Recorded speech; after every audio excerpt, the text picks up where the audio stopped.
सुप्रभातम मित्रों। आज हम पढ़ेंगे उत्तर से प्रश्न निर्माण विधि। संस्कृत भाषा में ये बहुत महत्वपूर्ण विषय है कि उत्तर से प्रश्न कैसे बनाया जाए। तो उसके लिए सबसे पहले हमें क्या है, हमने क्रिया रूपों को जाना, धातु रूपों को जाना, शब्द रूपों को जाना और कुछ शब्द रूप के माध्यम से हमें जो है किम शब्द का रूप भी इसमें जानना पड़ता है। क्योंकि जब तक हमें पुल्लिंग, स्त्रीलिंग तथा नपुंसक लिंग के शब्द रूप और हमें जब तक किम शब्द के रूप तीनों लिंगों में याद नहीं होंगे तब तक हम उत्तर से प्रश्न निर्माण नहीं कर सकते। तो उत्तर से प्रश्न बनाने के लिए देखिएगा, हम यहाँ पे एक पुल्लिंग का शब्द रूप चलाएंगे और उसी के साथ प्रश्न बनाने के लिए हम यहाँ पे किम शब्द का भी रूप चलाएंगे।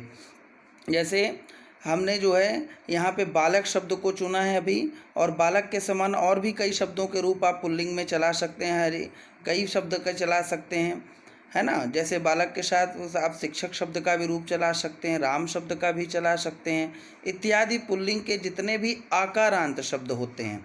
तो इसके लिए सबसे पहले समझने की क्या आवश्यकता है, आकारांत, आकारांत, ईकारांत इत्यादि।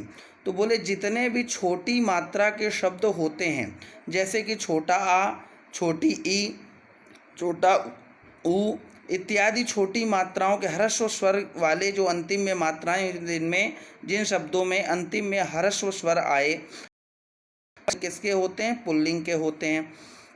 और जिनमें अंतिम में प्रथमा विभक्ति एक वचन में आकारांत दीर्घ स्वर आए, वह सारे शब्द मित्रों किसके होते हैं, आपके, वह सारे शब्द आपके स्त्रीलिंग के होते हैं। फिर हमने बताया कि पुत्र और मित्र को छोड़ करके त्रांत शब्द होते हैं, यानी कि अंतिम में जिसके त्रा आए, अंतिम वर्ण त्रा हो, वह शब्द हमारा किसका होता है, वह नपुंसक लिंग के होते हैं इत्यादि। इस विषय में अब पहले भी चर्चा हो चुकी है। चलिए आप अब अपने अगले विषय में चलेंगे, आगे के विषय में उत्तर से प्रश्न निर्माण विधि में। तो पहले रूपों का हम यहाँ पे प्रोनाउंसिएशन करेंगे, रूपों को थोड़ा सा याद करने का प्रयास करेंगे। तो पहला क्या है, बालकः, बालकौ, बालकाः। इसके लिए मैंने पहले भी बताया था, आह, औ, आह, शॉर्ट फॉर्म में आप इसे भी याद कर सकते संक्षिप्त में। इसी प्रकार से बालकः, बालकौ, बालकाः के साथ में अगर किम शब्द का पुल्लिंग का रूप चलाना पड़े आपको, तो आप किसको चलाएंगे, कः, कौ, के। इसी प्रकार से बालकम, बालकौ, बालकान द्वितीया विभक्ति में, और इसमें द्वितीया विभक्ति में किम शब्द का रूप कैसे चलाएंगे, कम, कौ, कान। फिर इसके बाद आप तृतीया विभक्ति में देखेंगे तो बालकेन, बालकाभ्याम, बालकई, और इसमें केन का भ्याम कई, यानी कि तृतीया विभक्ति में पुल्लिंग में अगर इन तीनों विभक्ति के साथ में नियमतः एक वचन के साथ में केन, और द्विवचन के साथ में काभ्याम, और बहुवचन के साथ में कई। इसी प्रकार से चतुर्थी विभक्ति में बालकाय, बालकाभ्याम, बालकेभ्यः, और इसी के साथ में आप किसको चलाएंगे, कस्मै काभ्याम केभ्यः। फिर इसी के बाद बालकात, बालकात, बालकेभ्यः, और इसके साथ पंचमी में क्या चलाएंगे, कस्मात् काभ्याम केभ्यः। फिर आगे देखेंगे षष्ठी में बालकस्य, बालकयोः, बालकानां, और इसके साथ में क्या रूप चलाएंगे मित्रों, कस्यकयोः केशाम। फिर सप्तमी में बालके, बालकयोः, बालकेषु, और किम शब्द में क्या रूप चलाएंगे आप, इसमें कस्मिन कयोः केषु, है ना। इसी प्रकार से एक बार पूरा हम उच्चारण करने का प्रयास करेंगे, चलाने का। जैसे बालकः, बालकौ, बालकाः, बालकम, बालकौ, बालकान, बालकेन, बालकाभ्याम, बालकाय, बालकाभ्याम, बालकेभ्यः, बालकात्, बालकाभ्याम, बालकेभ्यः, बालकस्य, बालकयोः, बालकानां, बालके, बालकयोः, बालकेषु। अब इसी के साथ में अगर हमें किम शब्द का रूप चलाना हो तो कैसे चलेगा, कः कौ का, कः कौ के, कम कौ कान, कम कौ कान, केन काभ्याम कई, कस्मै काभ्याम केभ्यः, कस्मात् काभ्याम केभ्यः, कस्य कयोः केशाम, कस्मिन कयोः केशु। फिर से एक बार चलाने का प्रयास करिएगा, कः कौ के, कम कौ कान, केन काभ्याम कई, कस्मै काभ्याम केभ्यः, कस्मात् काभ्याम केभ्य कस्य कयोः केशाम कस्मिन् कयोः केषु। अब इसी के बाद जो है प्रत्येक विभक्ति के प्रत्येक वचन में हम जो है एक एक यहाँ पे प्रयोग करने का प्रयास करेंगे। जैसे कि प्रथमा विभक्ति में कारक में भी आपने पढ़ाया हमने कि प्रथमा विभक्ति कर्ता कारक विभक्तियों के अनुसार हमारे यहाँ कारक चलते हैं संस्कृत में, और हिंदी में भी उसी प्रकार से आप प्रयोग कर सकते हैं। तो कर्ता जिसका क्रिया से सीधा संबंध हो, तो आप यहाँ पे देख सकते हैं कृष्णः गच्छति, कृष्ण जाता है। अब जब कृष्णः गच्छति का प्रयोग करेंगे तो कृष्णः के कृष्ण जाता है, ये हमें क्या मिल गया, उत्तर मिल गया। और प्रश्न जब हमें बनाना होगा तो क्या बनाएंगे, कः गच्छति, कौन जाता है। फिर इसी प्रकार से दूसरा आप देखेंगे छात्रौ विद्यालयम गच्छतः, अर्थात दो छात्र विद्यालय जाते हैं। तो अब इसके लिए छात्रौ की जगह हम क्या प्रयोग करेंगे, कौ विद्यालयम गच्छतः।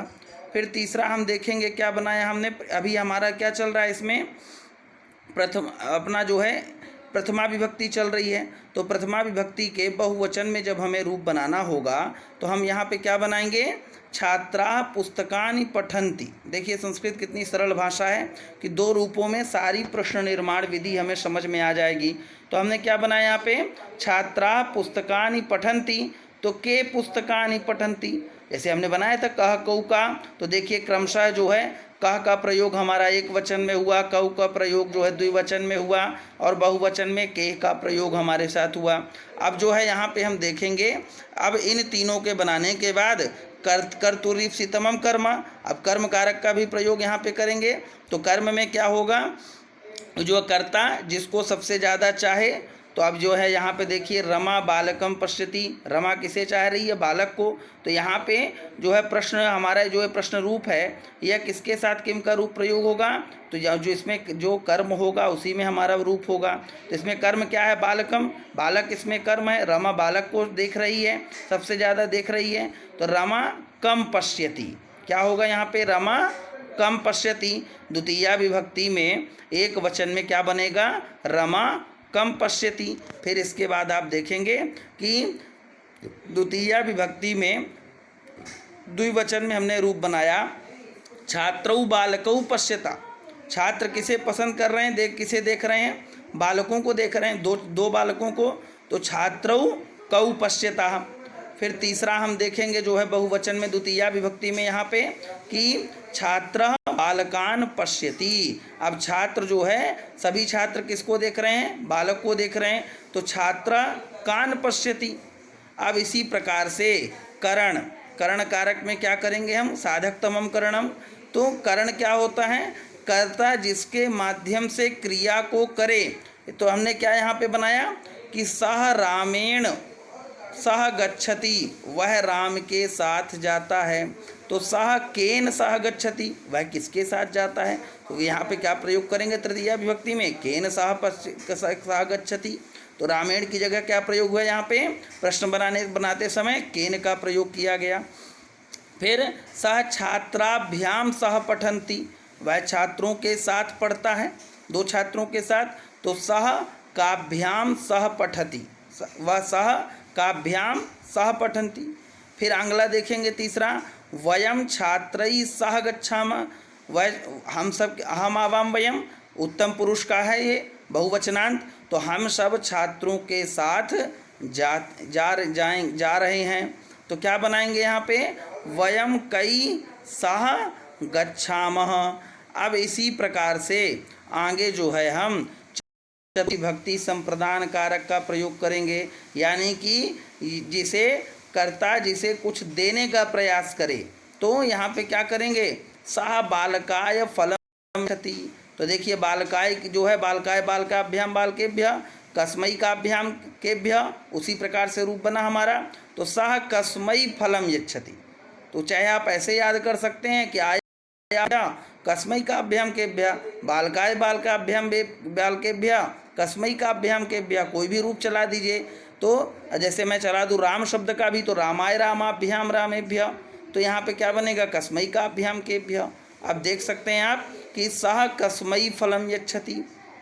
अगला देखेंगे, सह बालकाभ्याम फलम यच्छति, सह काभ्याम फलम यच्छति।